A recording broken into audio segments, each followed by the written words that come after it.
환영합니다. Welcome to K-Culture Dive, where we dive deeper into the heart of Korean culture with K-entertainment issues, AI culture news, and our K-Culture Issues segment, where we will dive into the evolving AI film industry today. And I'm your host, Kwon So-hwa. Let's dive in.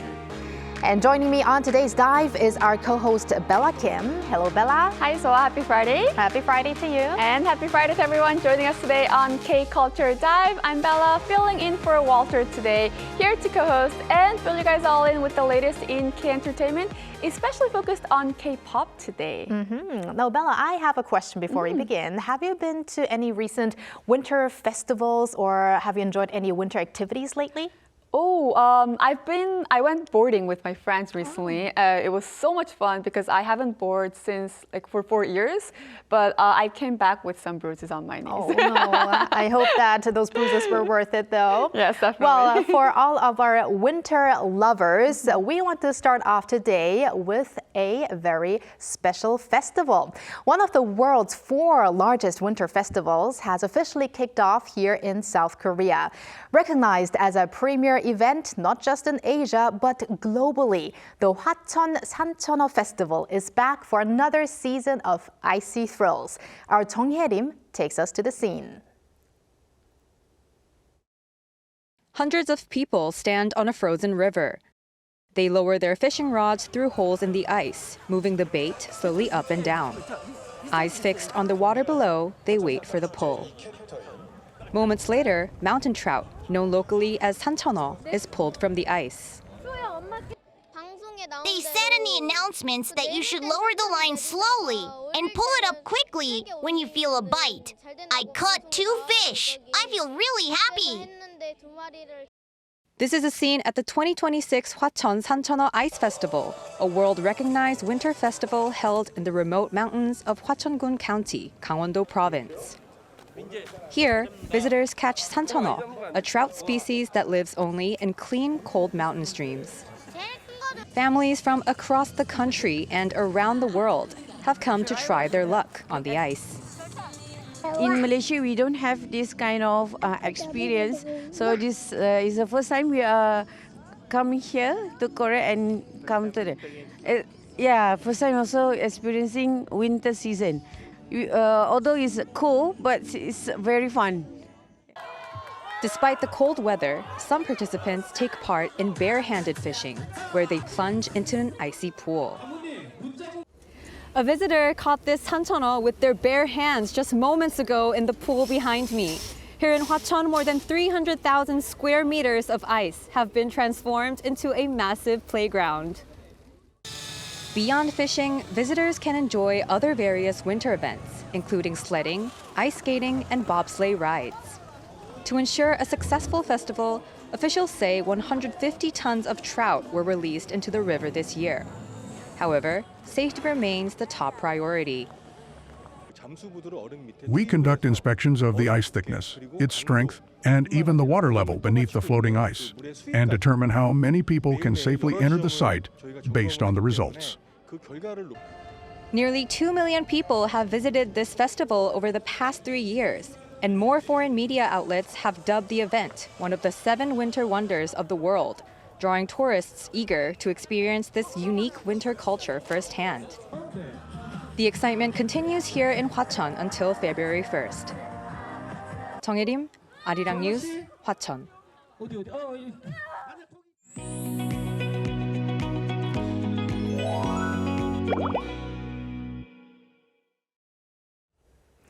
Time now for our daily dose of Korean entertainment news with Bella Kim.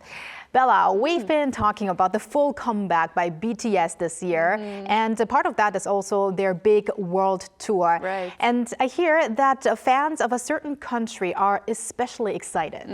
That is correct. BTS have officially announced their world tour, and for the very first time Argentina is on the list. Argentina's largest daily newspaper, Clarín, reported the news as breaking coverage, confirming that the global K-pop sensation will perform in Buenos Aires on October 23rd and 24th. Outlets in the South American country are saying BTS's first ever visit to Argentina is more than just a concert, calling it a major cultural moment for the country. And many highlighted the timing of the concert, which will take place during Argentina's spring season, a season when Buenos Aires is famously covered in purple jacaranda flowers. Now, of course, purple is the symbolic color of BTS.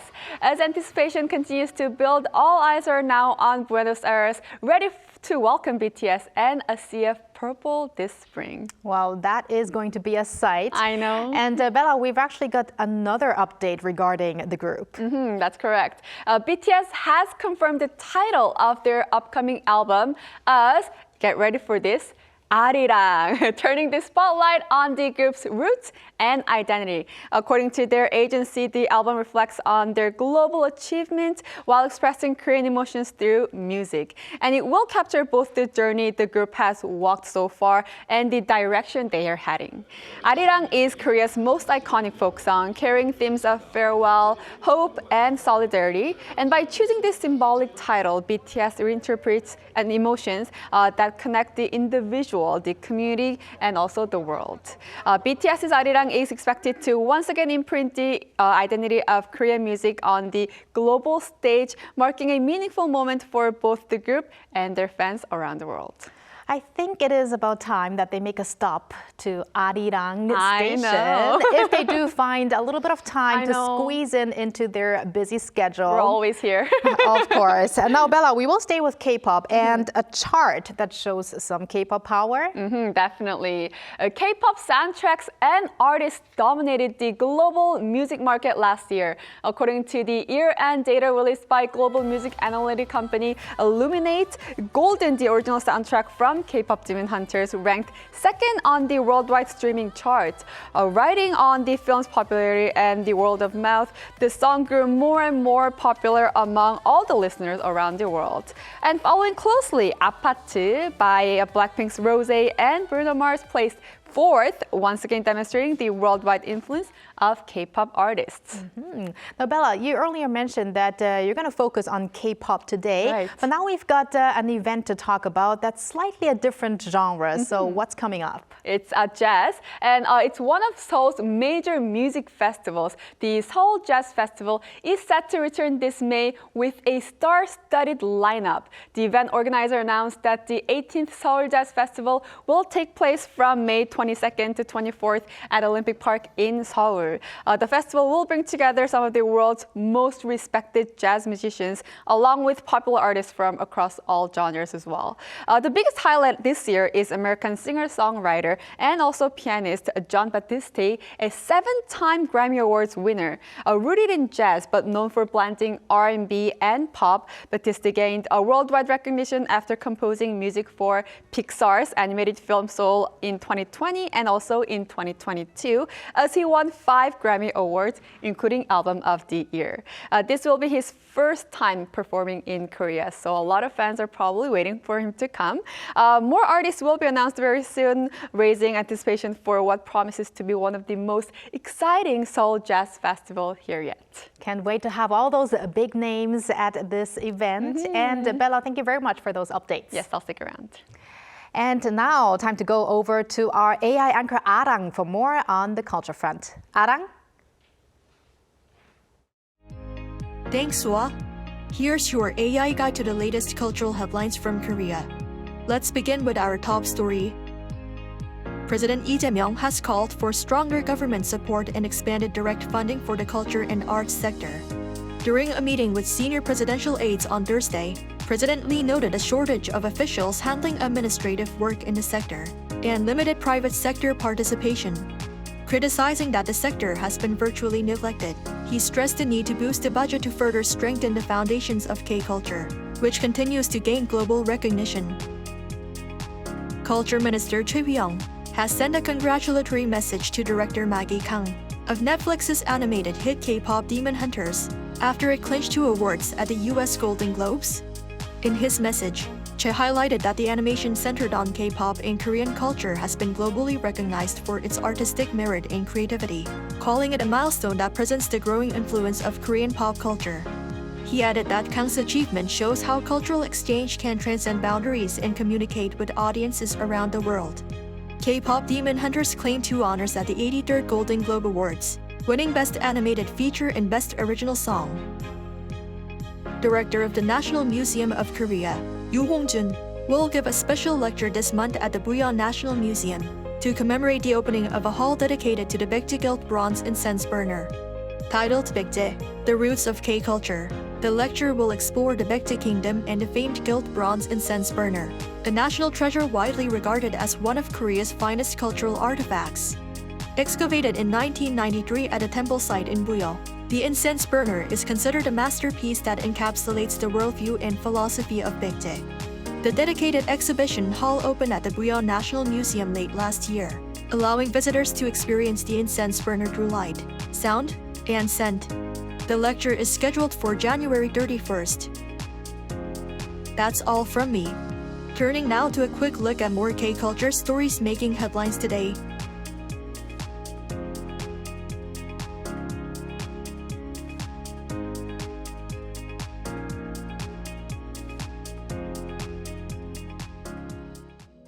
On the morning of New Year's Day in Korea, one dish comes to mind before anything else: tteokguk. These long white rice cakes called garetteok symbolize longevity and a fresh, clean start. Sliced thin for tteokguk, they also carry a quiet wish to live the year fully and with care, piece by piece. Drop the rice cakes into a clear broth, and they rise gently to the surface. Simple, yet always at the heart of Korea's New Year's Day. Traditionally, eating tteokguk means you step 1 year older into the new year. It was once known as cheomsaebyeong, meaning the rice cake that adds a year. A bowl of tteokguk is a quiet declaration that the new year has truly begun. Tteokguk is more than just a meal. It's a ceremonial dish shared to welcome a new beginning, good fortune, and long, healthy life. Times change, and added ingredients may vary, but the sight of tteokguk simmering on New Year's morning remains. In every carefully prepared bowl is a quiet wish for the year ahead. How about welcoming the new year the Korean way, with a warm spoonful that gently begins the year? Today, in our K-Culture Issues segment, we want to take a dive into a recent Korean film that's drawing significant interest for having been created almost entirely with AI. How far has Korea's AI film industry come, and what do these changes mean for the future of filmmaking? To answer these questions, we are joined by Jae So, professor and filmmaker at Seoul Institute of the Arts. Welcome back, Professor So, and Happy New Year. Happy New Year. Yeah, nice to be back. All right, Professor, a generative AI film is currently screening in the theaters. It is called Code G, The Beginning of Attention. I do remember that last year we talked about this other movie, Run to the West, or 중간계. So tell us about this new film and what's special about it. I went to see it at CGV, and I was the only audience member there. It was kind of a late time, but basically it's an AI-generated movie. Also, what was interesting was the ticket price was cheaper than normal movies. It was like at 10,000 won, so it was actually cheaper. And I thought it was an amazing experience because it's like the first one where the entire movie was basically done on AI, and I believe that Studio Genie oversaw the distribution, so it's a KT run production, and it's an omnibus movie, so it basically has 5 short films, AI films, and there's one called Prime Pattern Echo by Kim Ju-shin, Memory Management Bureau. This is the one that's the most interesting because it has the actress Lee San-bin, which they digitized for it. Also DMZ by Kwon Han-seol, Hong Ki-sun, and Order in Chaos, Song Young-yoon, and the last one was Day One by Kim Kwang-sik. So it was kind of a difficult movie sort of to swallow all the way because all the movies were kind of different. But you could tell that this was kind of a new kind of filmmaking because it was using all the sort of AI generated sort of software, like I believe they used Midjourney and Runway, which I've used before. So those are kind of hard to really do a good job on. But I thought overall, like the quality was pretty high, but it was really hard to get into the movie because I could tell that it was made by AI still. So I think we're seeing sort of baby steps. Right. Maybe it's a very hopeful sign that maybe in the future, filmmakers can really use this tool to kind of tell better stories. I guess we are still at the experimental stage Exactly. right now. Right, and what's very standing out for this film is that the film used AI-generated characters as the main lead without any human actors. Now, what does this kind of experiment signal for the future of a film industry? Well, I mean, the future's already, in progress right now. They've been already using digital sort of actors. So I think, in some ways, they use Lee Sun-bin's likeness. So they, scanned her image and used it. But I could tell, like, that story was the best one out of the five because it was a real actor that we knew. So watching the film, I was able to sort of identify with that. But at the same time, I was also thinking, okay, Lee Sun-bin gave her sort of, the rights over to this company to use, but what if it's, and they've done this in the past where they used, dead actors. They've recreated dead actors. So there's the sort of the, question of ethics. Also, who gets the rights to like using a likeness of an actor that might have already been deceased. So in terms of just the intellectual property for just the likeness is like a big issue, and I know in Hollywood that was the reason, one of the reasons they had that huge strike a couple of years back with the writers' strike, but it was also had to do with AI, how to use the likeness of an actor, how much they can be compensated. These are issues that still need to be worked out. That leads us to our next question or questions. So what kinds of needs or circumstances led to the emergence of AI actors? And also going back to that debate thing, there is an ongoing debate in Hollywood also that AI may lack some human touch or warmth. So do you see this as a real limitation in AI that cannot be overcome? Right now, I would say watching Code G, I thought it was not, there yet. I mean, as I was mentioning it before with you, the action scenes are amazing. I think the action scenes, there's like DMZs, full of like zombies. These are kind of interesting things that AI could really produce, and also maybe like a weird dream sequence or a flashback. Those are really good, but when there's just an actor just talking and emoting, those are kind of hard to sort of, I guess for me, it was hard to identify with it because it just looked kind of strange. But at the same time, I think the history of cinema is basically about replication, and AI actors basically, at first, they started using AI because it was to find a solution for absence. There's I don't know if you've seen this movie in 2016, Star Wars Rogue One. And in this one, Peter Cushing, the character of Tarkin, had been dead for 20 years, and they used it wasn't AI, but they used a human body actor on set. They did facial capture and extensive VFX, but this was it opened the doors for, I think now what AI is doing, which is like de-aging, voice cloning, synthetic background actors. So that's the history of cinema, which is just about like replicating something and then doing it again. So these are issues, I think, but at the same time, again, right now the technology is really not there to really get a good acting thing out of an AI actor. Still, the human actor is the best thing. There was a controversy about using AI in terms of sound for The Brutalist, for example. Adrian Brody won the Best Actor award, and then people were asking, like, when he spoke Hungarian in there, they did use AI to kind of move his lips and also use a sound. So is this good acting? But it was enhanced by sort of AI. So those are kind of good examples of how to use AI as a tool. but I think it's a way to replace humans yet. No, an acquaintance of mine actually took part in the making of the film Code G, the day one short film of the movie. And what's interesting is she is an actress called Sol Woo-in, but she found some interest and talent in the use of AI. So what she says is about the debate whether AI is missing some human touch. She says that there is still some limitations in reproducing, subtle human emotions, the emotional flow or breathing or maybe hesitation, things like that.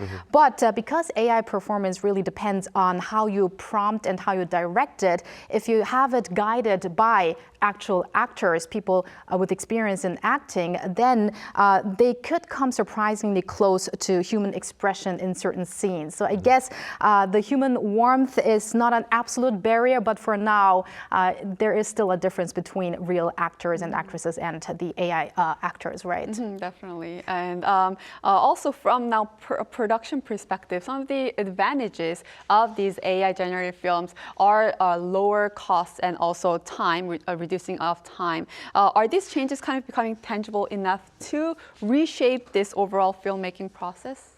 Well, I mean, most productions would love making things cheaper and faster, of course. So AI is really, now, there's a lot of screenwriting where they use AI. I just remember a couple of years ago, there was a seminar I attended where a professor in a U.S. university that taught screenwriting was telling me that, the agency, like creative art agency or big agencies in the U.S., they were looking for writers that could work with AI. And, the professor was like, well, I have students that are really good writers.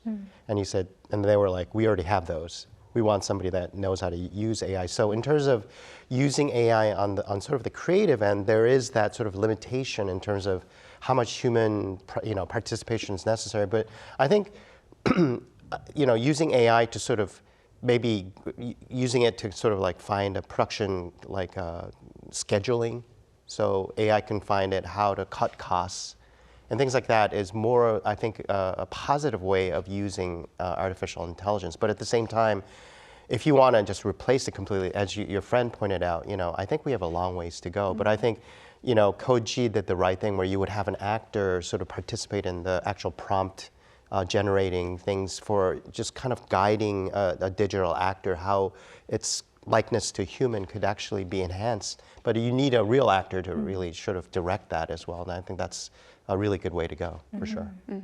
And also the AI Basic Act is set to take effect next week, starting next week, January 22nd, requiring all AI-generated content to be labeled as such. Now, do you think this will be kind of like a plus? Would the production companies or the creators like this kind of act being in effect or kind of work as a burden for them?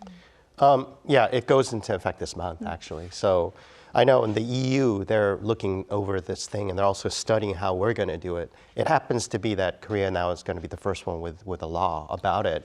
But at the same time, the industry insiders and experts in South Korea are questioning whether the country may be rushing to enforce the AI regulations, especially as other countries appear to be sort of delaying it as long as possible. I know the EU is going to do one in 27. So labeling everything as AI, I think that's really normal. But at the same time, I think companies are afraid that they have to kind of show like the sort of their hardware and how they made something. And of course, a lot of companies like I would say taking a big giant like Netflix, they don't even share data about audience participation, for example. So I think this law is good in terms of protecting maybe the creatives, but at the same time, you don't want the act to sort of hamper, also production aspects of it. And if the companies get a little nervous about it, I think there'll be sort of less productions of using AI going into effect. So we'll see. I'm really curious to see how our industry will react to this law, for sure. And from an audience perspective, Professor, so where do you see AI films heading? Could this become mainstream? Well, from the audience's point of view, I think AI films are heading towards sort of the mainstream sort of quietly, in the sense that whether, Code G, there weren't that many audiences for it, but I think if somebody made a really amazing AI movie, I think people aren't going to be like, wow, that's a good AI movie. They're just going to say it's a good movie. So it's going to be, if you have a really good story, You get good characters, like everything a normal movie has. If AI could reproduce that and also do it in a way that's even better than what humans do, I think that's the time when people are going to just accept it more. But my sort of feelings about AI is sort of mixed because I think it's a tool that we could really use. I liken it to sort of like when film was all silent movies and then sound film started. So we have to kind of look at it like that instead of it's a solution for the future of cinema. And I think there's also going to be sort of backlash to AI as well. I think people get sick of, oh, another AI movie type of thing. So there might be sort of like people seeking out movies made by just, as we say, handmade movies or movies made by humans. So I think the future is bright for AI, but it really depends on how the industry is going to use it and what kind of stories and movies and content are going to come out of it. But I'm very hopeful because as any technology shows that it does enhance sort of like the actual content making itself. So I'm looking forward to it. And I think the real important point is, like you mentioned, once you cannot differentiate between a human-made movie, I mean, of course, humans are behind the movies, but an AI movie and a non-AI movie, once you don't know what the difference is, then I guess you can have that big success. But thank you very much, Professor Su, for your insights, and looking forward to next time. Thank you. Thank you. And thank you, Bella, as always. Have a great weekend and see you next week. Yes, I'll see you back next week. Thanks for watching and your interest in everything K-Culture. K-Culture Dive will be back on Monday, 2 p.m. Korea time. Have a culture-filled weekend and keep diving.